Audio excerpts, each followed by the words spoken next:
오늘부터 이제 여러분 10회 동안 모의고사를 보시게 돼요. 그래서 여기 칠판에 있는 것처럼 수요일은 1회부터 10회까지 우리가 모고를 보고 1회부터 9회까지 채점, 첨사, 그리고 성적 처리까지 같이 해드릴게요. 그리고 이제 토요일반 보시는 분들은 10월 초에 정면세모 같이 통합모고 한 달 후에 시작되고 8회까지 그러니까 문제는 이제 여기 우리 수요일날 보는 문제 똑같이 3회부터 시작돼서 8회, 10회까지 보겠죠. 총 그리고 이때는 채점하고 성적 처리가 나가게 돼요. 그래서 여기 안내 먼저 드리고요. 그리고 이제 모고는 문제가 처음부터 너무 어려우면 여러분이 좀 힘드실까봐 조금 뒤로 갈수록 약간 어렵게 난이도 조절을 했어요. 그래서 오늘 이제 수요일날 여러분이 첨삭 원하시는 분들은 올려주시면 첨삭해서 개별적으로 드릴게요.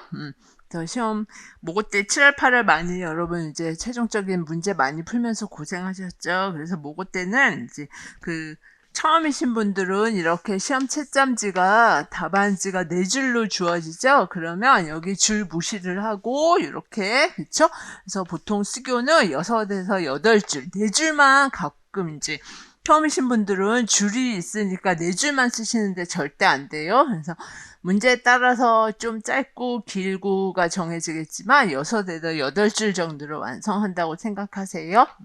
그리고 점점 갈수록 여러분이 전공이 어려우니까 이제 점점 갈수록 문제 푸는 시간이 단축이 되겠지만 처음에는 서술형 같은 경우에는 한 10분? 10분 넘어가면 안 되고요. 그래서 최대한 수교에서 시간을 단축해야지 이제 전공을 푸시게 되죠. 그래서 나중에는 뭐 한 7, 8분이면 여러분 다 풀게 돼요. 그래서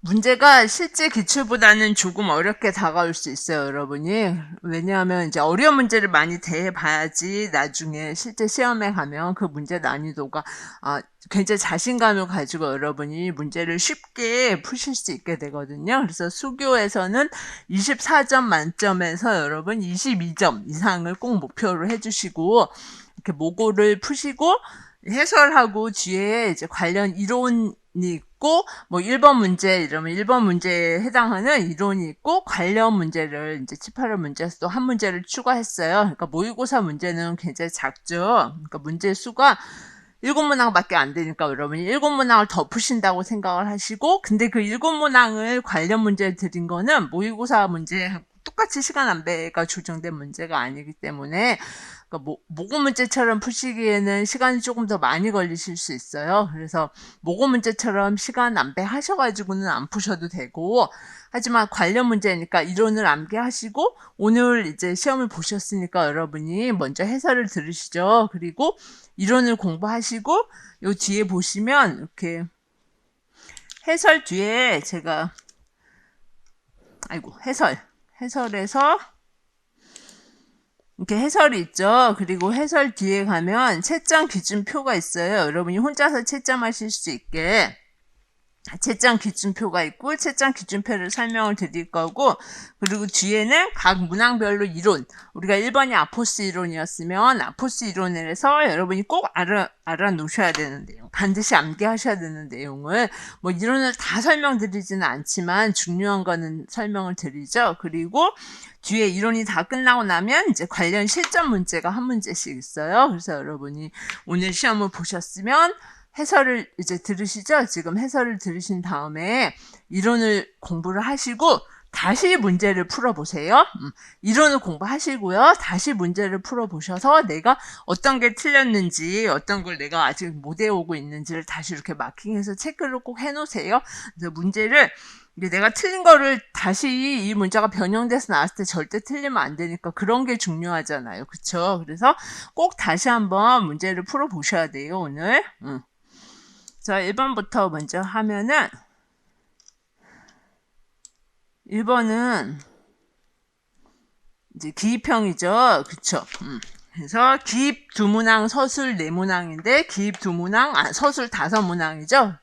그래서 1번 이제 우리가 2교시이기 때문에 1번이 기입형이에요. 그래서 무한 개념에 대한 이해를 교사가 근데 여러분이 하나 말씀드릴 거는 기입형도 다 서술형으로도 한번 풀어보세요. 그것도 중요하거든요. 그래서 먼저 무한개념에 대한 이해를 관찰평가한 거예요. 교사가 학생들이 말하는 거를. 그래서 여러분 잘 아시는 제논 패러독스 있죠. 그래서 제논 패러독스를 교사가 이렇게 그림으로 나타내면 이런 거죠. 그쵸? 그래서 교사가 요 뒤에서 거북이가 100m 앞서 있어요. 그 대신 이제 속도는 느리죠. 그러니까 아킬레스가 거북이보다 10배 빠르게 가는 거예요. 그러면 요 그림에서 여러분 보시면 아킬레스가 A2까지 와서 거북이를 따라잡으면 거북이는 또 조금 앞으로 가서 A3까지 가죠. 또 따라잡으면 또 조금 앞에 가게 되겠죠. 그래서 결국은 따라잡을 수 없다고 생각하는 학생이 있고 몇 초 만에 따라잡을 수 있다. 그렇게 생각하는 학생이 있을 수 있죠. 그래서 그 문제를 푸는 거예요. 그래서 교사가 이제 아킬레스가 10배 빠르고 1초에 10m 간다는 조건을 주고 100m 앞에서 아까 출발한다 그랬죠? 거북이가. 그랬을 때 제논이 따라잡을 수 없다는 그 주장에서 잘못된 점이 무엇인지를 한번 우리가 배운 급수의 합을 이용해서 설명해 보자 그랬어요. 그때 학생 1이 여러분이 이제 아까 모의고사는 여러분이 문제를 먼저 보시잖아요. 항상 그것도 이제 처음이신 분들은 그런 스킬도 문제를 항상 먼저 보고 내가 지문을 다 읽어야 하는가 시간이 실제 이제 실전에서는 단축돼야 되니까 그쵸? 여기서는 아포스 이론이죠. 그래서 아포스 이론이 나오고 아포스가 나오고 무한개념이 나왔죠. 그러면 여러분 지문 이제 지금은 제가 다 해설을 하지만 실제 시험에서는 여러분 이렇게 꼼꼼하게 다 안 보잖아요. 아포스구나. 그쵸? 아포스 이론에서 내가 먼저 배운 게 뭐구나를 먼저 생각하죠. 항상 다 배운 거에서 어차피 시험은 나오니까요. 그럼 아포스 이론에서 행동 과정 대상 스키마에서 무한개념에 대한 얘기니까 프로세스 과정에서는 뭐라고 배우셨죠? 가무한 개념이라고 배웠죠? 가무한. 그리고 대상 P 이게 P죠? 프로세스. O에서는 이제 대상에서는 뭐예요? 실무안이라고 배웠죠? 그래서 무한개념에서 아포스 이론 그리고 함수에서도 배웠죠, 여러분. 그래서 함수에서는 예전에 아포스 이론이 나왔어요. 그래서 함수에서는 이제 P가 입출력 과정, 맞죠? 하나가 입력되면 하나가 출력되는 자판기 같은 그런 입출력 과정이고, O가 되면 이제 완전히 대상으로 함수를 이해하는 거니까 함수의 정의를 아는 거죠. 뭐 중학교 2학년 때 함수, 고등학교 때 함수 이렇게 완전히 함수의 정의를 아는 거 그렇게 배웠죠. 그러면 가무안이니까 지금 제논 패러독스 제가 아까 말씀드린데 참 따라잡을 수 없다는 거겠죠? 맞죠? 그러면 실무안은 몇 초 안에 따라잡을 수 있다는 거겠죠? 그래서 여러분이 배운 게 0.9 순환마디 같은 경우에 9가 계속 간다. 끝없이 간다. 포텐셜, 그쵸? 잠재적 무한 개념을 갖고 있는 애가 프로세스 관점이고 대상 관점이 이거를 실무안인 1로 인식하는 학생이었죠. 0.9 순환마디를 그렇게 미적에서 배웠으니까 이 문제를 딱 보시고 이제 여러분이 실력이 되시니까 나는 아포스에서 무한음은 프로세스 학생의 관점이 2명의 학생이 나오니까 아포스 이론의 단계 중에서 어느 단계에 해당되는지를 쓰시오죠. 기입형이니까. 그러면 따라잡을 수 없다. 가무한 개념을 갖고 있는 학생은 과정이라고 쓰고, 맞죠? 어느 단계니까. 그 다음에 몇 초 안에 따라잡을 수 있다. 지금 여기 바로 보면 그렇게 써있죠? 9분의 100초 후에 따라잡을 수 있다. 실무한 개념이죠. 그쵸? 실무한 개념을 갖고 있는 학생은 대상. 그럼 이 학생이 대상이겠죠? 그러면 이제 기입형 같은 경우에는 정말 빠르면 몇 초 안에도 풀 수 있잖아요. 그럼 여러분이 요 마지막만 이 문제를 서술이라면 이제 예를 들어갖고 이 학생과 이 학생의 아포스 이론 관점에서 그냥 쓰라고만 안 하고 어느 단계인지 지문하고 관련져서 쓰라니까 지문에서 가지고 와야 되죠. 그래서 이 학생 같은 경우에는 학생 2부터 할게요. 이제 100m 앞서 있으니까 100m까지 따라잡는데 10초가 걸리니까 제일 처음에 10초. 그 다음 또 따라잡는데 1초? 이렇게 해서 전체 9분의 100초라는 달린 총 시간을 무한 등비급수 합으로 구해서 9분의 100초를 구했죠. 요런 걸 지문에서 가지고 와서 얘가 실무한 개념을 가지고 있다는 근거를 써주셔야 되죠. 지금은 기입형이니까 대상이란 말만 쓰면 되는 거고, 그쵸? 그래서 기입형이면 지문, 아니, 서술이면 지문의 근거를 가지고 와야 되고요. 어떤 건지 아시겠죠?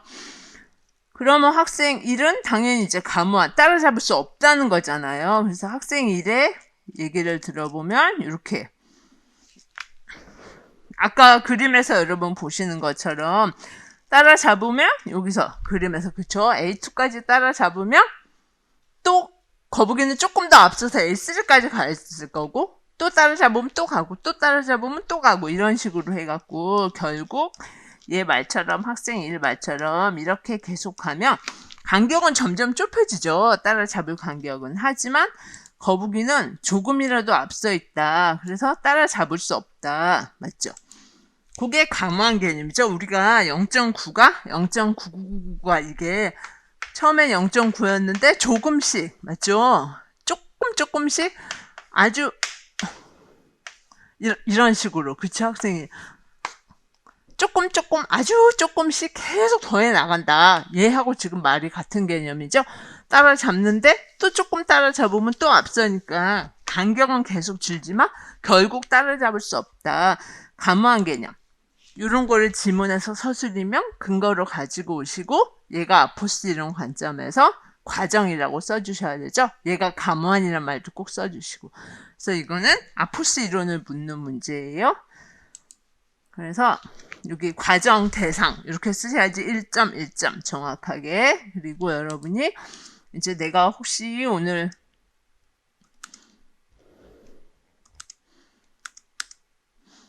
과정 대상 1.1점 그리고 아포스 이론을 다시 한번 여러분이 이제 공부를 하셔야 되죠. 아포스 이론 행동, 과정, 대상, 스키마 요 각각의 뜻 먼저 그쵸? 뜻 정확하게 다 외우신 거 그대로 쓰셔야 돼요. 학자들의 정의는 그대로 외워야 되거든요. 그리고 우리가 배운 게 무한개념 그쵸? 아까 우리 했던 거 아포스 무한개념 행동에서는 그냥 하나 세는 거죠. 그러다가 가무한, 실무한 여기 나오죠. 가무한, 실무한 그 다음에 함수에서도 맞죠? 함수는 이제 예전에 시험에 나왔어요. 행동은 하나하나 넣어보는 거. 뭐 x가 1일 때 y가 얼마, x가 2일 때 y가 얼마 이렇게 대응시켜보는 거. 그 다음에 과정에서는 입출력 맞죠? 입력을 넣으면 출력이 되는 과정이죠. 입출력으로 인식하는 거. 그다음에 대상이 되면 이제 함수를 완전히 중학교 아까 말씀드린 것처럼 수직적 수학으로 생각하시면 제일 좋아요. 그 정의를 아는 거거든요. 그래서 하나의 x가 입력되면 우리가 어떤 입출력 상자가 있어서 어떤 조작이 가해져서 y가 출력이 되잖아요. 그러면 그거를 예를 들어 y는 뭐 2가 곱해져서 2x일 수도 있고 아니면은 뭐 예를 들어 갖고 3x 플러스 2일 수도 있고 굉장히 많은 이런 입출력 과정들을 다 하나의 대상으로 압축해서 인캡슐레이션해서 완전히 함수라는 정의를 이해하는 상태가 되거든요. 그래서 여기 보면 대상화라는 말이 나오잖아요. 그래서 여러분이 함수를 집합에 대한 조작까지 완전히 할 수 있고 입출력 과정을 대상화한다. 모든 입력과 출력이 있는 애들을 입력에서 출력이 있는 애들을 다 묶어서 하나의 캡슐에 딱 집어넣어서 대상화하면 결국은 함수가 되죠. 이런 거 다 함수죠. 그쵸? 그 다음에 극한도 같이 보세요. 이거는 우리 교재인고 책에 있는 게 아니고 다른 논문에 있는 내용이거든요. 그래서 우리가 극한 배울 때 행동에서는 뭐 fx 이퀄 x라는 함수에서 하나하나 값을 찾아보잖아요. 그러다가 이제 예를 들어서 3의 값, 극한값 3을 하고 싶어요. 리미트 여기서 fx인데 x가 3으로 갈 때 그러면 과정이니까 3에 접근하면 3에 가까워진다. 맞죠? 우리가 이렇게 맞죠? 하나의 이 값을 3이라는 대상으로 이건 이제 대학교 수준에서는 우리가 이렇게 정의를 배우죠. 요렇게 해가지고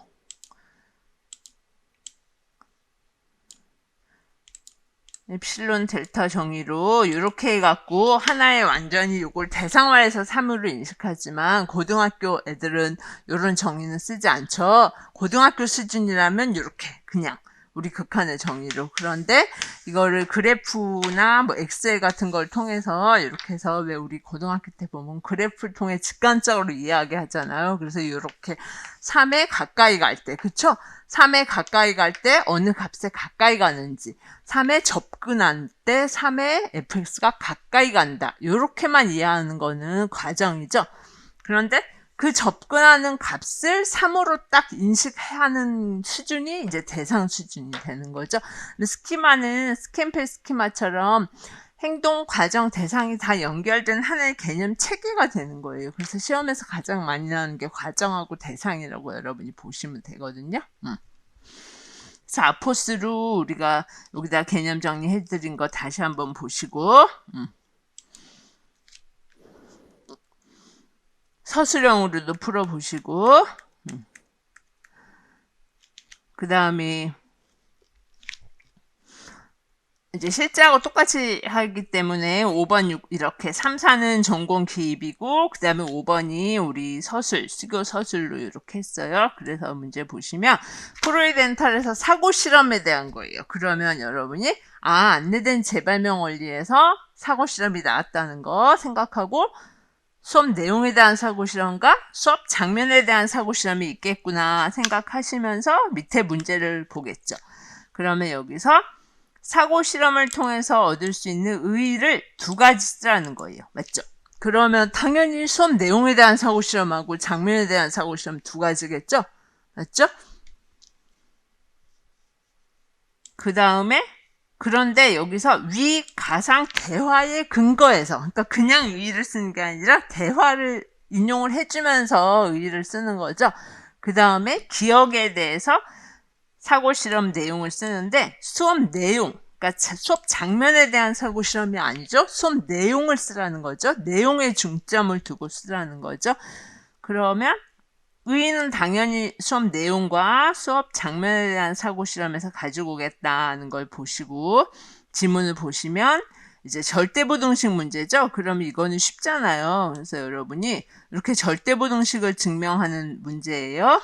우리 교과서에 나온 문제대로 증명을 하는데 뭔가 어려움이 있다. 그래서 여기서 적절한 질문을 못했고 예상치 못한 궁금증에 답을 주지 못했다. 보면 딱 뭐라고 써야 돼요? 그러니까 여러분이 이렇게 답을 옮기시는 시간이 안 되거든요. 그러니까 항상 키워드만 핵심적인 내가 가지고 올 것만 지문 근거 줄쳐 놓으시고 시험지에 핵심적인 내용만 이렇게 딱 써 놓으셔야 되죠. 그래서 제가 이렇게 계속 체크를 해드리는 거거든요. 그러면 요거는 수업 장면에 대한 사고 실험의 근거죠. 이 교사가 어때요? 장면에 대한 사고 실험을 못한 거죠. 그러니까 내가 수업 시간에 어떻게 학생들이 대답할 것이다, 어떤 질문을 할 것이다에 대한 장면에 대한 사고 실험을 했다면 올바르게 질문을 했고 학생들이 어떤 궁금증을 가지고 질문을 했을 때 답을 주겠죠. 그러니까 이 교사는 못했죠. 근데 장면에 대한 사고 실험을 올바르게 하면 어떤 의의가 있다?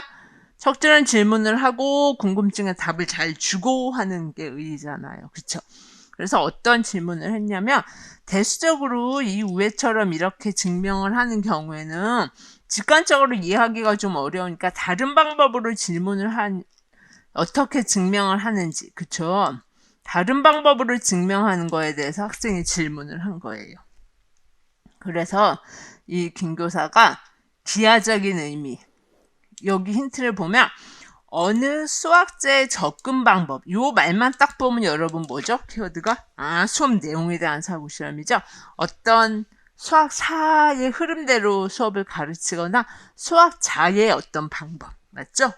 그거에 대해서 수업을 가르치는 거는 수업 내용에 대한 사고 실험이구나 라는 거 얼른 알아놓으셔서 여기다 핵심 용어 써놓으셔야 되죠. 그럼 지금 두 개 나왔죠?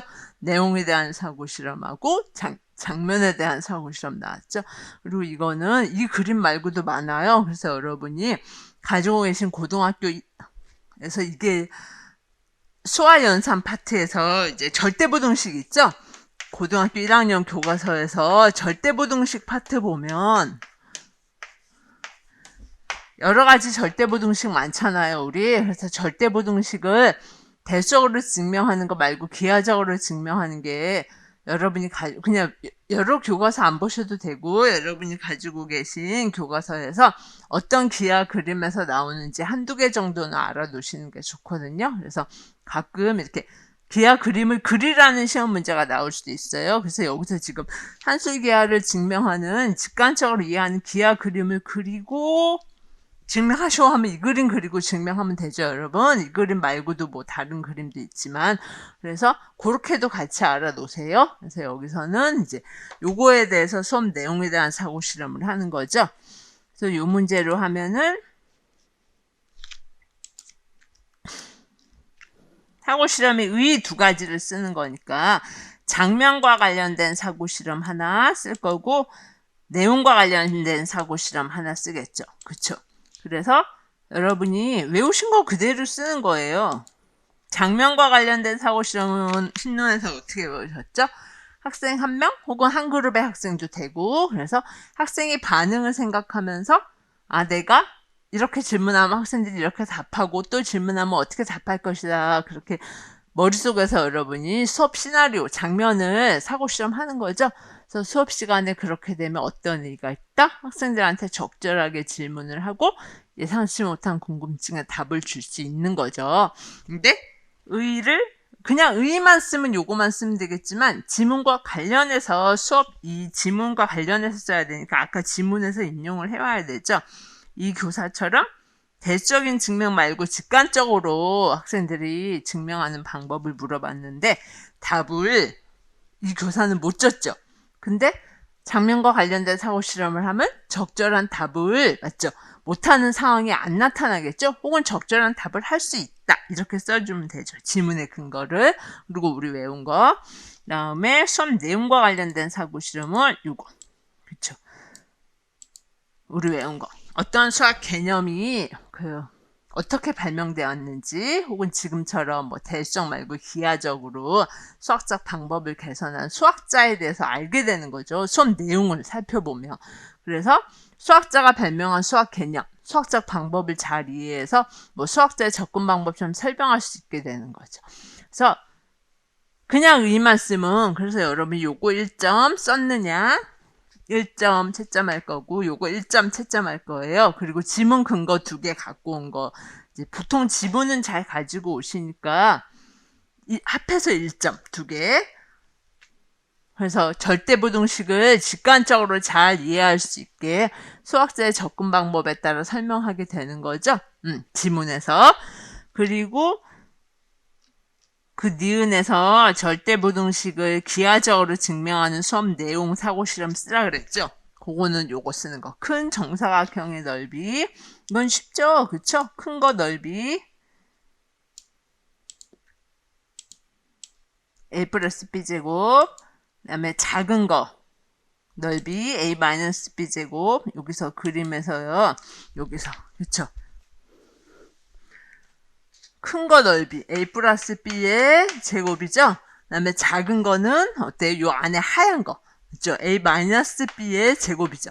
근데 그거 빼고 나면 이거 계산하면 뭐예요? 당연히 4ab가 되죠. 맞죠?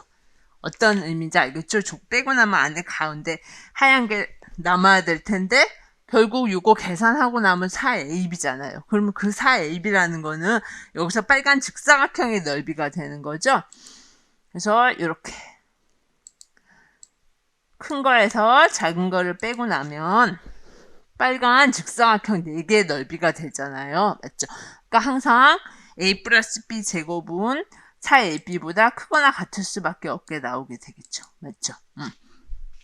이게 성립하게 되겠죠? 그래서 2분의 a 플러스 b가 루트 ap가 된다는 말을 써주고 등호가 언제 성립하냐도 항상 써줘야 돼요. 절대부등식에서 가끔 등호가 언제 성립하는지를 안 써서 틀리거든요. 그래서 등호는 당연히 a하고 b가 같을 때 맞죠? 그러니까 아까 작은 넓이 걔가 0일 때죠. 여기서 a-b의 제곱 요게 등호니까 그쵸? 여기서 지금 a 플러스 b의 제곱이 4ab보다 크거나 같은데 요 등호가 성립한다는 건 이게 4ab가 될 때니까 얘가 0이 될 때죠. 그쵸? a-b 제곱이 0이 될 때다. 그렇게 해서 써주면 되니까 여기서 이제 여러분이 해주셔야 될 거는 내가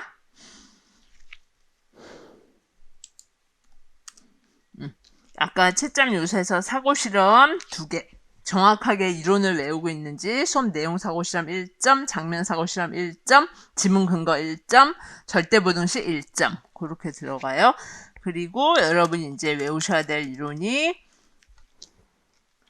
지금은 사고 실험은 어디서 나온 거죠? 안내된 재발명 원리에서 나온 거라는 거 아시죠? 프로이덴탈의 수학학, 교수학습 원리 5개를 정확하게 외우고 계셔야 되죠? 그래서 지금은 안내된 재발명 원리에서, 그러니까 사고 실험의 의의를 쓰라고 했을 때 장면과 관련된 사고 실험과 내용과 관련된 사고 실험 2가지로 우리는 지금 나눠서 쓴 거고, 사고 실험을 하게 되면 어떻게? 항상 안내된 재발명 원리를 잘 이제 우리가 이 2가지 사고 실험을 하고 수업에 들어가면 학생들한테 안내된 재발명 원리에 따라서 수업을 할 수 있게 되는 거죠. 그럴 때 안내된 재발명 원리가 뭐냐, 맞죠?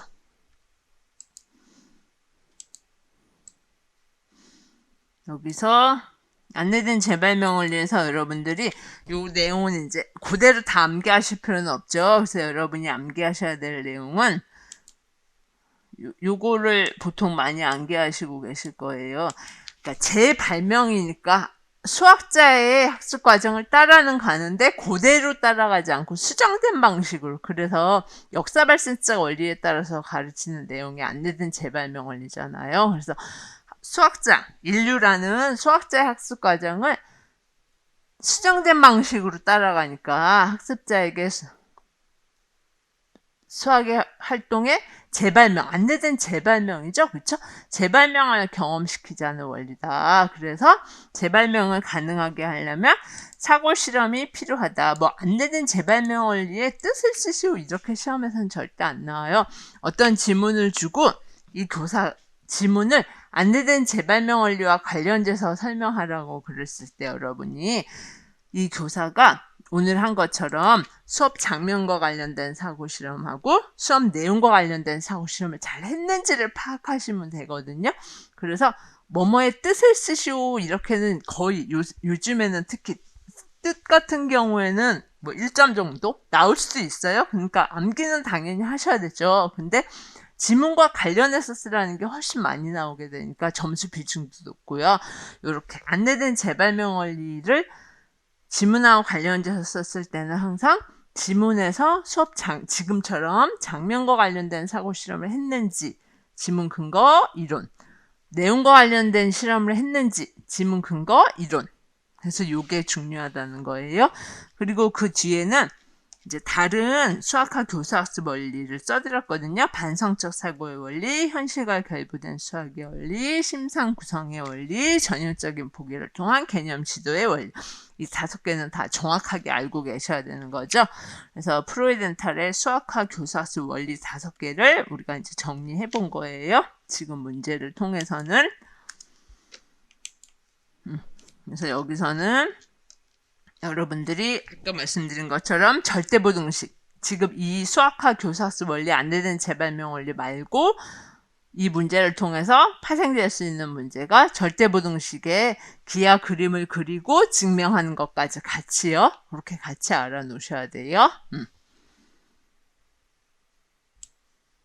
그리고 이제 이 문제는 원주각의 성질을 지도하는 내용하고 중3이겠죠? 그 다음에 원의 현에 관한 성질을 지도하는 내용 2가지가 나와요. 원주각하고 원의 현에 관한 성질.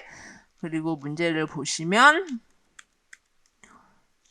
2가지 자료를 이제 가지고 학생들이 수업을 하는데 추론을 쓰는 거예요. 추론 유형. 그러면 여러분이 생각하실 게 뭐죠? 아, 내가 시교에서 배운 추론. 그러면 귀납, 맞죠? 귀납 추론이 있고 연역 추론이 있을 거고 연역 추론, 유추, 맞죠? 유추가 있을 거고 그 다음에 은유까지 되거든요. 보통 나올 수 있는 게, 그래서 신론의 은유는 안 나오지만 여러분이 왜 브루소의 인식론적 장애 형성에 영향을 주는 요인해서 그때 은유라는 말 나오죠. 근데 은유 우정우심 책에 하고 다른 수교 책에는 은유까지 나오거든요. 그래서 은유까지는 알아두세요. 그래서 지금 보통 귀납, 면역, 유추까지가 제일 많이 나와요. 근데 이제 은유가 나올 수도 있으니까 우리가 나중에 모고 때는 은유까지 한번 해보려고 하거든요. 그래서 지문을 보고 자료 1, 2가 어느 추론인지를 보시는 거. 그리고 이제 이 자료 1, 2를 가르치기 위해서 우리가 기하에서 교사학습 방법 및 유의사항을 두 가지를 쓰는 거예요. 이건 쓰기만 하면 되는 거죠. 그래서 자료 1의 추론 1점, 2의 추론 1점, 기하 영역 유의사항 두 가지 1.1점 그렇게 해서 채점을 할 거예요. 그런데 추론 유형만 쓰는 게 아니죠. 또 지문과 관련해서 쓰는 거죠. 그러면 자료 1이 귀납이면 왜 귀납인지 근거를 써줘야 되죠. 그래서 보시면 원주각의 성질을 배우는데 컴퓨터 이용해서 배우구나. 그러면 또 벌써 정보 처리 강조점 셋째도 가능한 거죠. 맞죠? 우리 했던. 그래서 학생들이 이렇게 내가 컴퓨터를 갖고 이렇게 각을 여기 그렇게 활동이사 있죠? 어떻게 만드는지. 귀납 추론이라는 거 알겠죠? 내가 여기서 어떤 특정한 각을 준 게 아니죠. 그러니까 실험 몇 가지 사례에 대해서 학생들마다 다 다른 각을 가지고 실험하고 관찰하고 구체적 조작, 측정 활동을 하겠죠. 그래서 A, B의 크기를 제일 처음에 중심각 크기 구하고 그 다음에 원주각 크기 구하죠. 그리고 P를 움직이면서 A, P, B가 어떻게 변하는지 P를 막 움직이죠. 그쵸? 그러면 수학적 다양성의 원리도 되죠. 디너스 구성의 원리도 된다는 거 굉장히 많은 게 다 함축됐다는 거 아시겠죠. 내가 정말 그려보고 구성해보고 성질을 분석하는 거니까 그쵸. 그렇게 해서 이제 여기서 P를 막 움직이면서 4번을 찾는 거예요. 원주각하고 중심각의 크기 사이에 어떤 관계가 있는지. 그러면 답까지 우리가 알아야 되잖아요. 그러니까 지문에서 귀납 추론의 근거를 쓰려면 당연히 여기서 여러분이 원주각이 중심각의 반이라는 거 알고 있어요. 그래서 제가 수학 내용에 대한 것도 알고 있어야 된다고 말씀드렸죠. 그래서 P를 쫙 원위에서 움직여도 항상 원주각의 크기는 같고 원주각은 중심각의 반이라는 거를 귀납 추론을 통해서 학생들이 알게 되죠. 그러면 이걸 보시고 여러분이 추론 유형으로 말하면 귀납 추론, 반일의 수준으로 말하면 이 수준이죠. 증명을 한 게 아니고 성질을 요 모양을 그쵸? 이렇게 그려지는 모양을 원주각과 중심각이 그려지는 모양을 사고의 대상으로 해서 사고의 수단인 성질 맞죠? 원주각이 중심각의 반이라는 성질을 사고의 대상 수단으로 분석하고 기술하니까 이 수준이죠. 이 수준의 근거도 충분히 학생들의 여기 답에서 쓸 수 있겠죠. 그리고 관찰과 실험을 통해 확인하기라는 거는 뭐예요? 추론 유형이 아니라 정당한 유형을 쓰라고 시험 문제에 나올 수 있거든요. 정당한 유형을 쓰시오 했을 때는 관찰과 실험, 지금 관찰하고 실험하고 있죠, 이 학생이. 그래서 원주각의 중심각의 반이라는 그거를 내가 확인한 거죠. 그래서 정당한 유형을 쓰시오 그랬을 때는 요거를 써야 되죠. 반일 수준을 쓰시오 하면 이 수준을 써야 되고 추론 유형을 쓰시오 하면 귀납 추론을 쓰라는 거 알겠죠? 그리고 원의 현에 관한 성질. 이제 여기서는 원의 중심에서 현에 내린 수선이 그 현을 2등분하는지 알아보자 해서 이런 식으로 우리 말대로 하면 증명, 연역 추론이죠. 추론으로 말하면 연역 추론이죠. 반일 수준으로 말하면 3수준이죠. 정당한 유형으로 말하면 연역적으로 논증하기죠. 됐죠? 그래서 여러분들이 여기서는 추론 유형을 쓰라 했으니까 연역 추론으로 써야 되고 또 연역 추론의 뜻을 쓰셔야 되죠.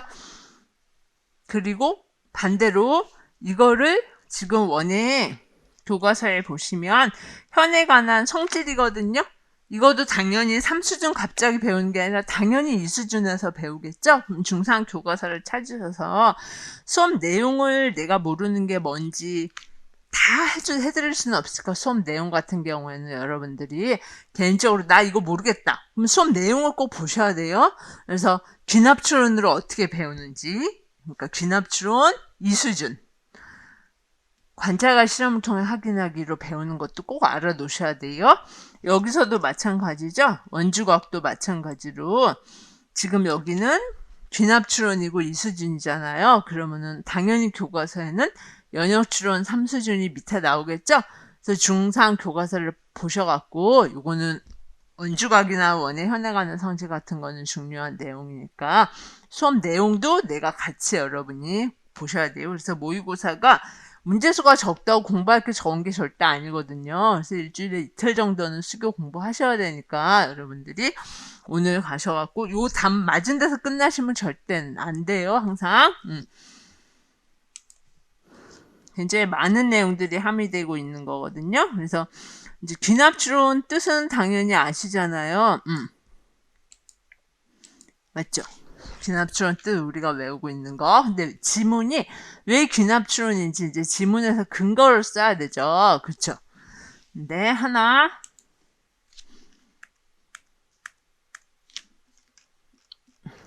요런 식으로 문제를 주거든요.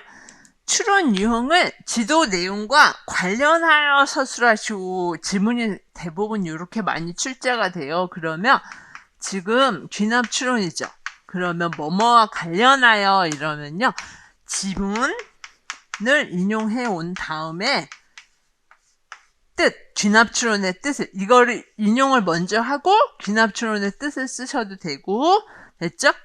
아니면 귀납추론의 뜻을 쓰시고 지문을 인용을 하셔도 돼요. 두 개 통합해서 쓰려면 어려워요. 굳이 통합해서 쓰실 필요는 없거든요. 그래서 그렇게 통합해서 딱 썼는데 누가 봐도 귀납추론이 되게 만약에 여기서 뜻을 쓰고 내용과 관련해서 서술하시면 뜻 정확하게 쓰고 내용 써야 되죠. 근데 지금은 뜻이란 말 없이 추론 유형을 지문과 관련해서만 쓰랬죠. 그런다고 뜻을 여러분이 통합해서 쓸 때 실력이 굉장히 높은 학생들이 통합해서 쓸 수 있거든요. 이 두 가지를. 그래서 제가 따로 이렇게 뜻을 뽑아놓은 게 보통 학생들이 많이 하는 게 뜻 쓰고 지문 쓰는 게 혹은 지문 쓰고 뜻 쓰고 어떤 의미인지 아시겠죠? 요거 쓰고 쓰셔도 되고 쓰고 쓰셔도 되고 통합해도 되는데 보통 요런 식으로 하는 게 편해요. 그래서 지금 지문을 보면 왜 지문이 귀납추론이 될 수밖에 없느냐. 아까 활동 1, 2, 3을 딱 보시면 학생들이 원주각, 중심각, 크기 다 구하고 피 움직이면서 관찰을 했죠. 원주가 어떻게 변하는지. 그리고 나서 한 원에서 맞죠? 원주각은 중심각의 반이다. 이렇게 관찰을 하죠. 그럼 여기 보시면 귀납추론 뜻대로 관찰하고 측정하잖아요. 몇 가지 사례. 여기서 그림에서 가끔 학생들이 그런 오해를 하시면 큰일 나는 게 그림이 하나라고 몇 가지 사례가 안 되냐. 맞죠? 시험에서 당연히 시험지 그림은 하나만 그려놓게 되겠지만 얘는 지금 어떤 특정한 원주각이나 중심각의 크기를 가진 게 아니고 학생들마다 다른 맞죠? 몇 가지 다 중심각 원주각 다 틀린 그쵸? 몇 가지 사례를 대표하고 있는 애죠. 얘는 이 그림 하나가. 그렇기 때문에 여기서 학생들이 몇 가지 사례를 다 관찰해서 한 회에서 원주각은 중심각의 반이다 라는 거를 추측을 하죠. 그리고 내가 몇 가지 사례 추측, 몇 가지 그림, 내가 그림을 몇 가지를 가지고 그 사례 전체가 속한 맞죠? 범주에서 또 원주각의 중심각의 반이라는 걸 주장을 해야 되죠? 그래서 이런 말을 추측만 한다는 말만 써놓으면 안 되고 내가 요거 관찰했더니 40도에서 맞죠? 예를 들어서 원주각이 40인데 중심각이 80도였다. 원주각이 몇 도인데 중심각이 몇 도였다. 그러니까 결국 전체다. 내가 관찰한 사례 전체 범주에서도 원주각은 중심각의 뭐다. 2배다. 뭐 예를 들어갖고, 맞죠? 원주각 크기의 2배다. 중심각이 원주각의 2배다. 혹은 원주각의 중심각의 반이다. 이런 식으로 요 귀납추론의 뜻에 딱 맞게 지문을 분석을 해야 되잖아요. 혹은 요 순서는 바꾸셔도 돼요, 여러분이. 그리고 만약에 요걸 융합해서 정말 잘 쓰셔서 누가 봐도 귀납추론의 의미가 들어가게 융합해서 쓰셔도 돼요. 근데 그렇게 하면 힘드니까 그냥 지문 인용해오고 요거 귀납추론 뜻 쓰고 그렇게 하시면 편해요. 그다음에 연역추론 뜻. 가끔 연역추론 뜻을 틀리시는 분들이 계시더라고요. 그래서 우리가 대학에서 배운 정의, 공리, 공준 혹은 이미 참이라고 알려진 성질 그걸 이용해서 새로운 참인 명제를 끌어내는 거예요. 연역추론이. 그래서 반일로 말하면 3수준, 4수준 맞죠? 그게 다 추론으로 말하면 연역추론이죠, 여러분. 맞죠? 정당화로 말하면 연역적으로 논증학이고요. 근데 반일레는 3수준을 비형식적 연역이라고 말을 했죠. 비를 붙였잖아요. 반일 말로. 이거는 형식적 연역이고, 그쵸? 그래서 그 이유가 여기 그대로 나오는 거예요. 중고등학생들은 4수준이 대학 수준이죠. 그래서 정의나 공리, 공준에서 시작해서 새로운 참인 명제를 끌어낼 수 있는 게 4수준 형식적 연역이고 3수준 애들은 공리, 공준 안 배우잖아요. 그쵸? 뭐 무정이용은 이런 것도 안 배우죠. 참이라고 알려진 성질을 갖고 맞죠. 공리, 공준이 아니고 참으로 알려진 성질을 이용해서 새로운 참인 명제를 끌어내는 걸 반일이 비형식적 연역이라고 말했죠. 연역추론은 연역추론이죠. 맞죠? 둘 다 이거 이제 학생들이 구분을 못하는 학생들이 많아서 둘 다 연역추론은 연역추론인데 3수준의 연역추론은 반일의 말로 비형식적 연역이다. 이유는 공리공준에서 시작하는 연역추론이 아니라 참으로 알려진 성질에서 시작해서 참인 명제를 끌어내기 때문에 그래서 비라는 말이 붙은 거예요. 그래서 지금 지문에서 이제 학생들이 여기서 얘네들이 찾는 증명을 보면 참으로 알려진 성질 이제 얘네 중3이라 그랬죠. 그러니까 여기서 원의 반지름 OAOB 같다는 거하고 요거 수직이라는 것도 배우죠. 그 삼각형의 합동 그런 게 얘네들한테는 다 참으로 알려진 성질이 되는 거죠. 요런 성질.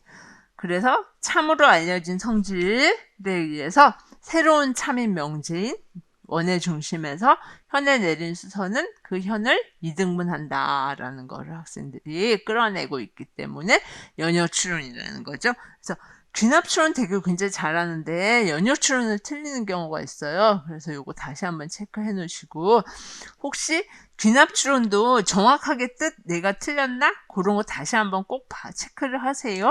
이번 주에 추론에 대해서. 그리고 교사학습 방법 및 유의사항은 여기서는 지금 교구가 아니고 공학도구를 썼지만 기하에서 유의사항은 공학도구나 다양한 교구를 이용해서 지금 원주각, 중심각, 도형 그렸죠? 그리고 이렇게 뭐 색종이 같은 거 만들어보는 활동도 있을 수 있겠죠? 그런 걸 통해서 도형의 성질을 추론하고 토론했죠? 그리고 또 하나는 정당, 지금 관찰이나 실험을 통해 확인하기. 우리 나중에 요거는 정당한 유형 다 정리할 때 또 할게요. 지금은 유의사항만 쓰는 거니까. 관찰이나 실험을 통해 확인하기, 사례나 근거 제시하면 설명하기, 유사성, 유사성의 근거에서 추론하기, 연원적 논증 지금 나왔죠? 그래서 정당화 방법을 학생 수준에 맞게 활용할 수 있다. 그래서 귀납 분석 1점, 연역 분석 1점, 유의사항 2개 1점 1점. 그래서 4점으로 체크를 할게요.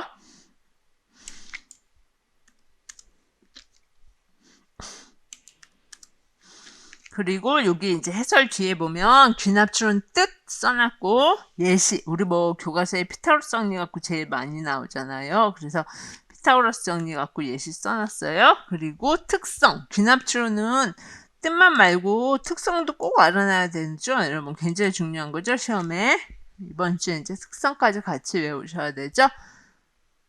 수학적 참을 절대적으로 보장 못하니까 기납출연에 의해서 발견된 수학적 추측이 참임을 꼭 증명을 해서 확인을 해야 되죠. 중요하죠. 연효추론 뜻. 그래서 교과서에서 기납추론 제가 적어드린 거, 예시도 꼭 교과서 내용 같은 거 다는 이제 제가 적을 수 없으니까 대표적인 거 몇 개 적은 거는 꼭 보시고, 여러분이 몇 개 정도 더, 이제 그 시간이, 난 수교를 꼭 만점을 받아야 되기 때문에 수교에서 시간이 더 많이 만약에 공부 시간이 안배가 되시는 분들은 조금 더 예시를 보셔도 되니까 교과서에서 뭐 평행사변형 말고 마름모를 볼 수도 있고 그렇죠. 그래서 제가 평행사변에서 이런 거 이제 기납추론 그 관찰과 실험 통해 확인하는 탐구 활동은 거의 다 기납추론이죠. 하고 연유추론 증명하는 거 같이 이렇게 써놨어요. 그리고 중학교 기하 교사학습 방법 유의사항 많은데 반드시 암기해야 되는 거 여기 지금 나온 거 1호에서 강조하고 있는 내용이거든요. 그래서 지금은 요 두 개죠. 나머지도 다 아셔야 돼요. 다 암기하셔야 되는 거 여러분. 지금 요거 두 개. 그리고 고등학교도 같이 써놨거든요. 고등학교 같이 외우시는 거.